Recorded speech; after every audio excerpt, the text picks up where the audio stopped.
Welcome to Metro Talk. I'm Kent Shuffle. Thanks for being with us. Sam Stem, the president and general manager of WBGC Radio, is here. Welcome, Sam. Thank you, Kent. And Pat Gowan, one of the editors with the Post-Dispatch, is alongside. Welcome, Pat. Hi, Kent. Pat, the Illinois Supreme Court has heard arguments on whether or not inmates in Illinois should be paying for their room and board. Kinsley Hawkins has been incarcerated for 21 years now. During that time, he's made and saved $11,000 in wages while working in the prison. Now the Department of Corrections wants that money to cover some of their costs. Should inmates be turning over the money they make while in prison? Well, the law says they've got to. The state of Illinois claims that it's cost $456,000 to hold Mr. Hawkins in prison for the last 21 years. He's a man who committed murder. He's there for that. He also tried to kill 2 police officers, apparently. I don't know a whole lot about his case. I guess he's done a fine job of making furniture, which is how he's earned this money in prison. State law says that if you got over $10,000, the state can go after it. He's got over $10,000. The state's in real budget trouble, and they want it back for costs of incarceration. The law that was passed pretty much had in mind, I think, people who would be collecting on pensions or would be collecting personal injury settlements perhaps, or would be getting large inheritances, and the state could offset some of the incarceration costs. This guy, to the extent that a man with his background is sympathetic, is more sympathetic because he's worked in prison for it at a very low rate of pay. Apparently the state is also allowed to take 3% of the wages that you earn in prison, and he's already paid that. The trial court found that he did owe the $456,000, but the state couldn't take it from the $11,000. That was appealed. The appellate court says he owes the $456,000 and the state can take the $11,000, and now it's up to the Supreme Court. And if that's what the law says, the courts really don't have much choice. They've got to apply the law they've got. Whether the law ought to be that, I don't know. I don't know if he was ever really informed of this, if he signed a waiver about this or anything that would have told him up front, because my guess is once he got past $10,000 or got up to $10,000, the threshold the state could take, maybe he never would have amassed $11,000. Maybe he just sent it to family or something. So you would think this is an exemplary case of a fella in prison who sort of did the right thing, saved up money. If he ever gets released, he'll have some kind of nest egg to fall back on, which probably makes him less of a continuing threat to us and less of a burden on the state. But right now, the state needs money. Sam, should the state be collecting money from inmates that they earn while working in prison?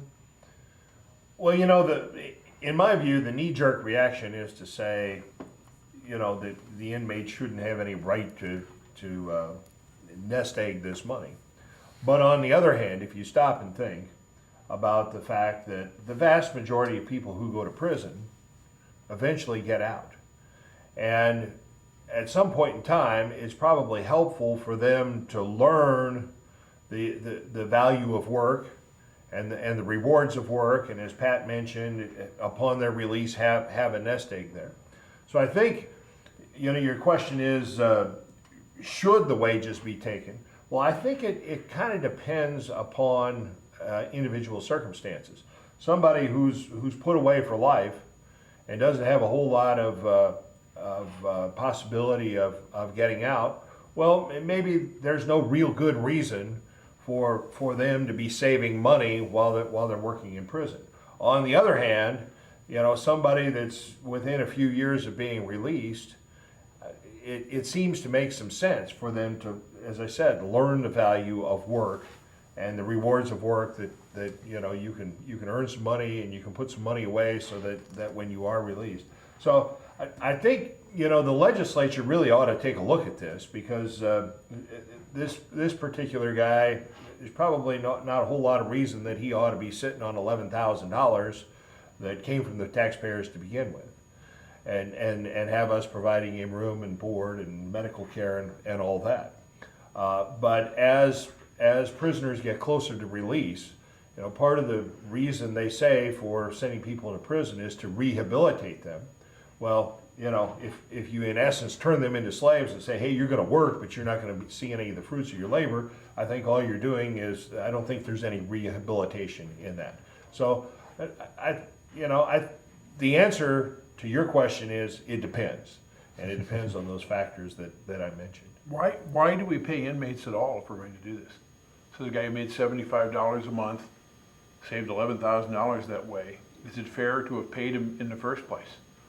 What is the purpose? We were going to take it all away, except if he didn't save it, if he'd spent it, if he'd squandered it, if he'd eaten 20 candy bars a day or whatever he can do with the kind of money he'd earn, then that would be endorsed. I agree with Sam. It's a legislative issue. It's not really for the courts. The courts simply have to interpret the law as it is. But it seems like this law could have its edges smoothed out a bit in a way that would certainly make more sense. Well, you've both talked about preparing to be released from prison. Bottom line, should they be working and earning a salary at all, or should they be getting some sort of education, training, something that's going to help them earn a livelihood when they get out? Well, he did. In fact, I guess he was a pretty good maker of furniture, and that sort of sustained him. It gave him a purpose in prison. It gave him a trade that he may be able to sell once he gets on the outside.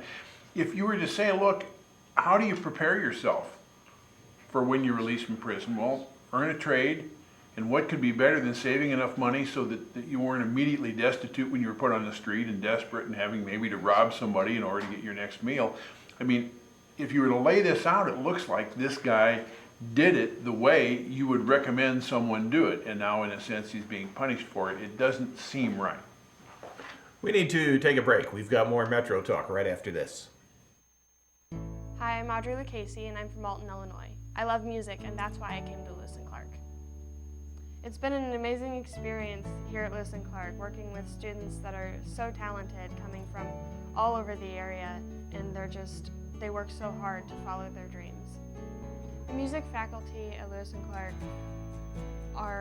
they're fantastic, and they're there every step of the way to push you to follow your dreams.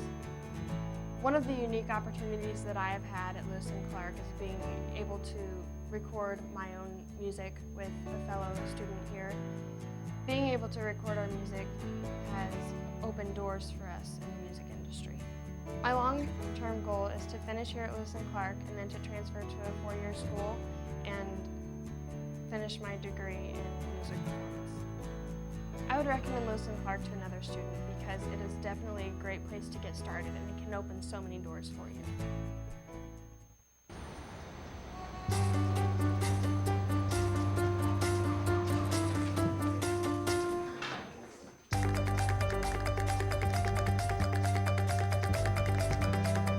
Big dreams and good grades aren't enough to get into college. There are actual steps you need to take. Finding someone who can help is the first and most important. For the next steps, go to knowhowtogo.org.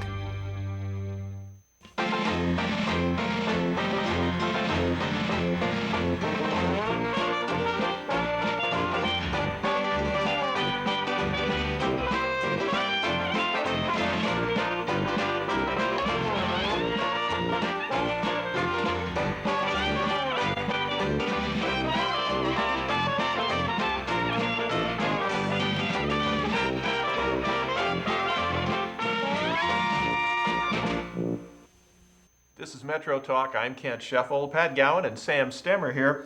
Sam, a bill being considered in Springfield right now would take the governor's name off of signs that go up along the road. Senator Matt Murphy said seeing former Governor Blagojevich's name on signs offended many people. That practice needs to end.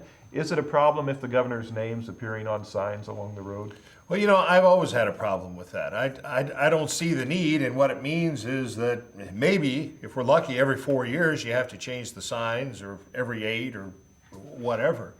But really, I've always viewed it as it's nothing more than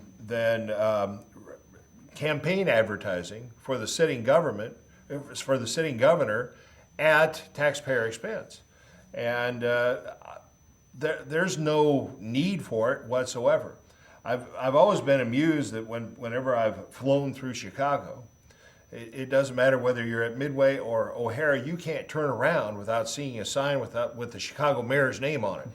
Mayor Daley welcomes you, and Mayor Daley hopes you enjoy your visit to Chicago, and Mayor Daley made this restroom clean for you, and Mayor Daley this and Mayor Daley that. And the same thing's true of the road signs. It occurs in many states, but I think it really is a waste of taxpayer money. It's not necessary. We don't need to tell the people in the state who the governor is, and nobody from outside the state really cares who the governor is. It's just a way to get the governor's name out there so that when he's ready to run for re-election, people, you know, have top of mind awareness as to who the governor is. Let's just put an end to it. Print the signs, put them up, and let them stay there until they fall down. Pat, do we need the governor's name on signs around the state? Well, in the case of Blagojevich, it might have been good to leave it there just as sort of a warning to folks to come of what things are possible. You're going to hurt tourism. Well, what the heck. When I was a young reporter, I remember going to the Madison County Courthouse and finding that it was easier to find the office if you knew the name of the office holder, because on the signs over the doors, the name of the office holder was bigger than the name of the office, you know, so Sam Stem, recorder or whatever, you know, was a bigger name, Sam Stem, and the title was little. Dave O'Neill, when he was sheriff of St. Clair County, would later become lieutenant governor and quit, run for the Senate and lose, but Dave O'Neill's name was on the patrol cars. It said Dave O'Neill, St. Clair County Sheriff, on the patrol car. That was kind of a useful thing for the same purpose, I'm sure, is to get the name out there. I have a friend who swears this happened, a friend from Illinois, who was in the airport or somewhere where he had to show an ID. And the person looking at the ID, and I think it was an airline counter person, said, "So you're the Secretary of State of Illinois? I'm honored to meet you, and Mr. Ryan."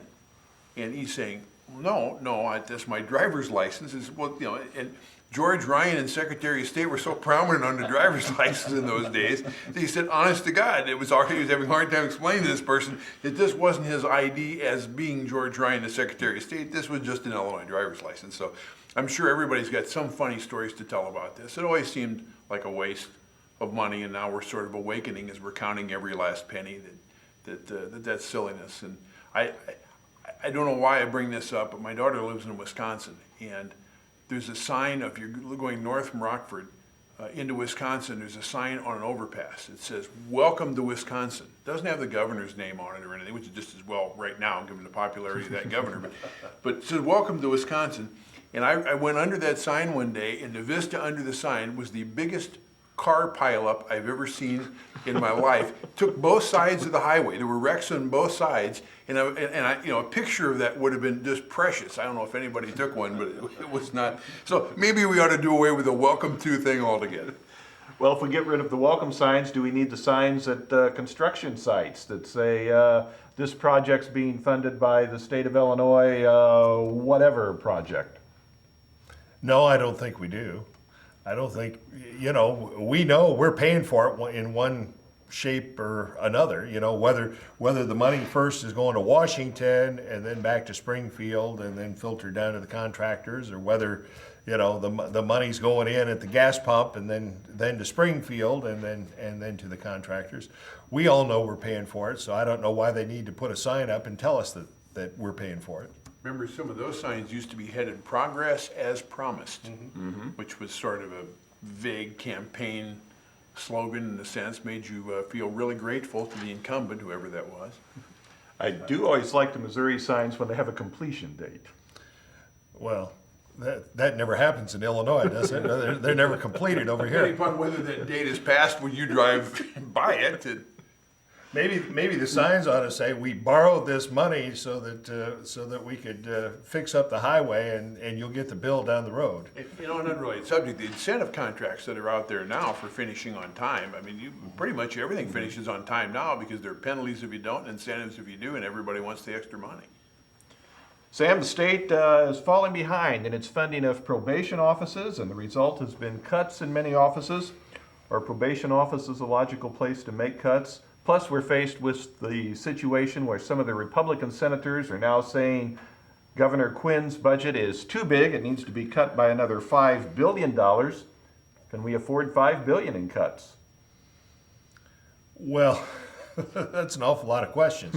First of all, Take your time. you know, anybody right now, almost any entity that depends upon state funding is behind. The state is behind to everybody.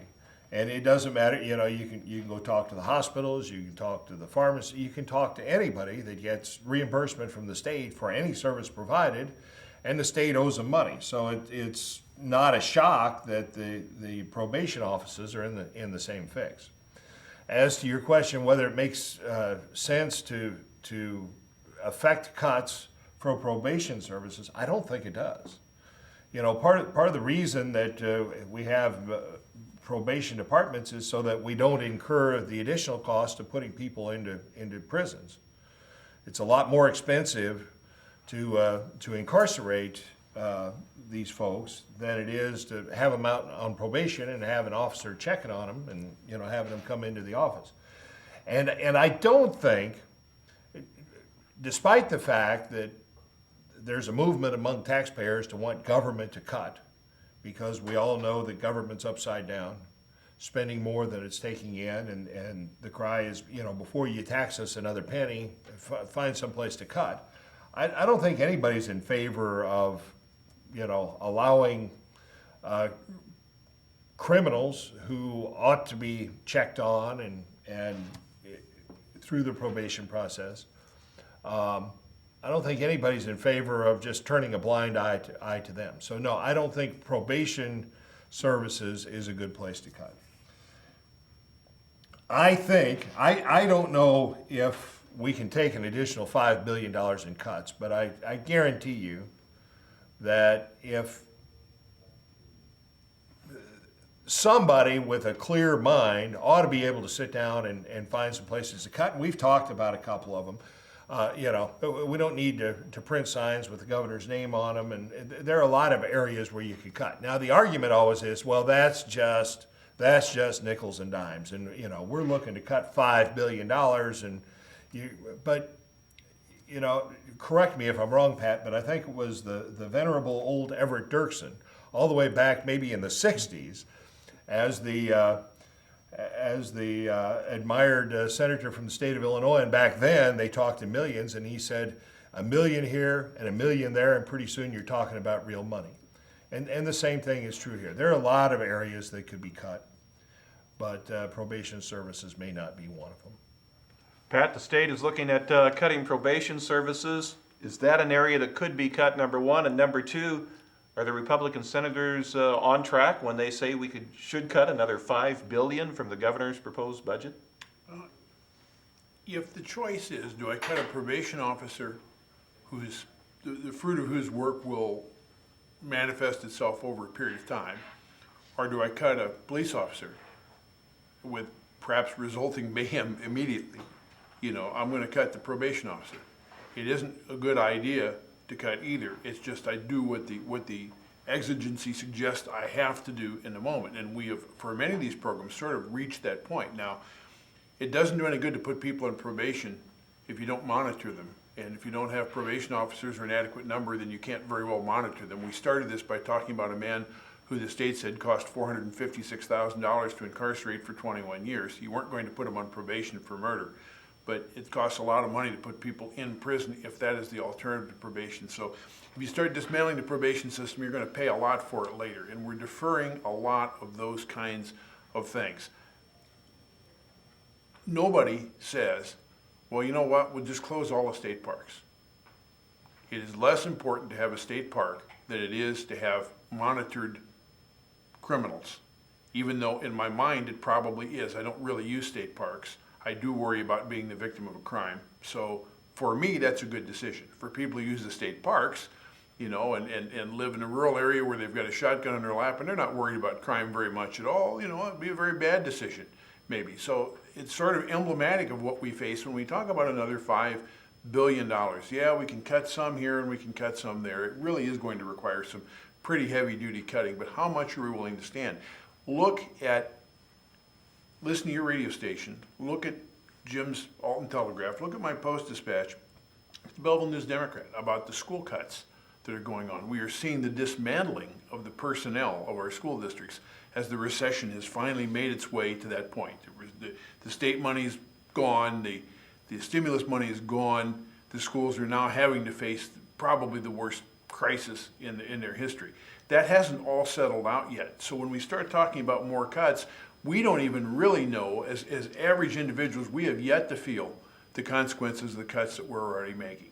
And to the extent that we can forestall some of this so that we can absorb it better, that would make sense to me. On the other hand, this whole thing is a failure to have planned for a catastrophe. This is on people going back many years. It's their fault. Now we're having to deal with it, and it's a mess. Why anyone wants to serve in public office, why anyone wants to run for public office, I have no idea.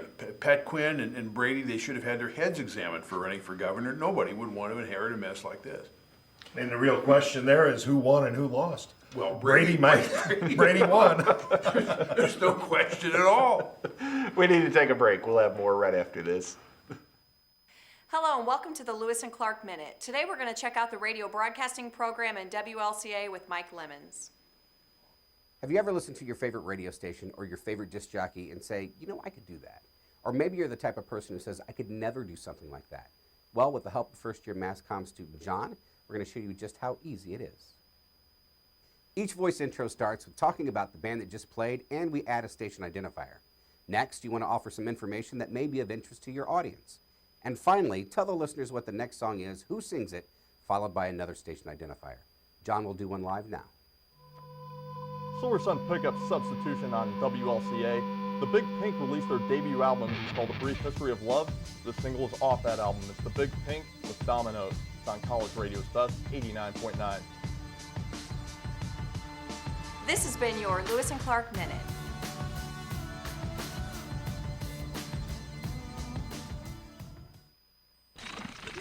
What's that? I don't know. Something I kind of made.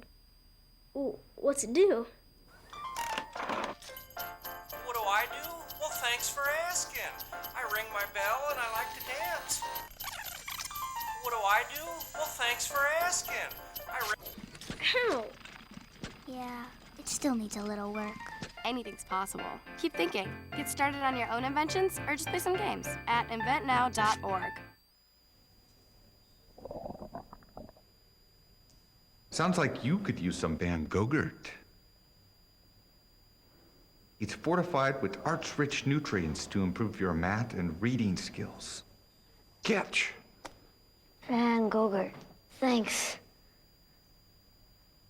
So what's the deal with your ear? Always with the ear, huh? Feed your kids the arts. For 10 simple ways to learn how, visit AmericansForTheArts.org. This is Metro Talk. I'm Kent Sheffield. Pat Gowan and Sam Stimmer here. Pat, the federal government's stimulus plan has now spent $210 million on projects in Madison County since it went into effect. Is that money well spent? Are we seeing the positive results for it? I would rate it a 392 on a scale of 471. I'm being silly because I don't know. I don't have any idea. And you know, I don't think anybody knows. I mean, with what was happening to our economy at that point, I don't know if the stimulus was a good idea or not a good idea. I do know that things were happening so fast that doing something was probably far superior than dithering. Things needed to be done. Did we bear the full benefit of the money that was spent? Was it well spent? Did it do the job it was intended? Did we improve our infrastructure and bolster our economy and do all the things we want to do at once? I don't know. And I think maybe the way to measure it in my mind has less to do with what we did with it than the unknowable of what would have happened without it. How much worse might things have been? And maybe not that much worse at all. You could argue all this, but again, I wouldn't have wanted to be in charge of the government at the time all of this was coming down, where fast decisions had to be made to try to save the economy. You know, years ago there was a big firestorm in St. Louis, huge fire, and they were talking about blowing down a ring of buildings to save the city. In the 1970s, you're talking about trying to save the city, and the magnitude of that always struck me, and it made me think about that when this came along, because you're essentially talking about nothing less than trying to save the economy, and the magnitude of that is more than I can get my brain around. So I think it was probably a good idea to do something, but I can't measure this. Sam, is it a good investment that the government has made, $210 million in stimulus money in Madison County? Well, the contractors who got those contracts thought it was a good idea because, you know, it was good for them and their employees. It kept them working. The real problem is that's all borrowed money. And at some point in time, and we're seeing it locally, we're seeing it at the state level, and ultimately we'll see it at the federal level, at some point in time you have to pay for that. As Pat said, who knows? You can't prove a negative. You can't prove what would have happened without it. We could probably go out and get 3 economists on this side of the table and 3 on that side of the table, and 3 would swear that it saved the economy and 3 would swear that it had virtually no impact at all. But the one thing that we do know is that it was a bipartisan effort. I mean, Bush did it before he left office. He had a stimulus plan, and Obama continued that. So somewhere along the line in Washington, they thought it was a good idea, in order to try and save the economy, to spend this money. All we do know is that lately, as Ronald Reagan said, Congress has been spending. We could say that Congress is spending like drunken sailors, but that would be an insult to drunken sailors. But at some point in time, that gravy train has to end. And so, what happens if the economy dips again in another year or 2? Do we just go on and spend like this again? Do we end up like Greece or some of the other European countries that are meeting these challenges? I don't know. But all in all, as I said, the contractors and the people who work for the contractors thought it was a pretty good thing. Beyond that, nobody really knows. I hope we have people thinking it through now with the benefit of the time, so that if it becomes necessary, it'll be better considered. At the time this was done, this was kind of like the baby falling out of the window. Do I catch it with my right arm, with my left arm? Should I be on my knees? Not a whole lot of time to plan. You just react to what you've got, and that's what our government had to do. Do we continue to need stimulus dollars, or are we at the point where we let the economy move on its own? Well, we need it. If it started raining money, it would be very good to spend, but there's a point at which you cannot afford to do that. And as Sam points out, we may have passed that point while we were doing it. In fact, we may have been at that point before we started it. It's just a question of how much worse would things be if you don't do what you do, so you try to react the best you can in the moment. I'm stronger with my right hand than my left, but that falling kid's on my left. I don't have time to get my right hand over there. I just have to do the best with the tools I've got in the moment. And that's kind of what it was like. Should we be spending any more, Sam, or have we spent enough? Well, if you're asking me, I think we've spent enough. I think we need to find a way to live on what our revenue is now, and that's a tough enough challenge without digging the hole any deeper. That's going to do it for this edition of Metro Talk. I'm Kent Scheffel. Pat Gowan, one of the editors with the Post-Dispatch, has been here, along with Sam Stem, the president and general manager of WBGZ. We'll see you next time.